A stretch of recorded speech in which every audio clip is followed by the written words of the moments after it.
अस्सलाम वालेकुम प्यारे दोस्तों, मेरा नाम है मिंकू। उम्मीद है आप सब खैरियत से होंगे। आज हम करेंगे एक मज़ेदार मश्क जिसका नाम है अल्फाज का ख़जाना। तो चलिए मेरे साथ मिलकर इसकी इब्तिदा करते हैं। पढ़िए आर्ट, आर्ट। आज़ादी,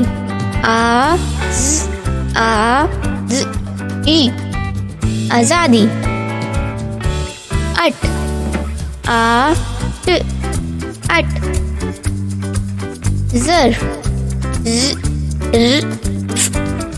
ज़र्फ। रूह, रूह। रोए, रोए। अजदर, अजदर। वर्दी, वर्दी। रोज़ा, रोज़ा। अदब,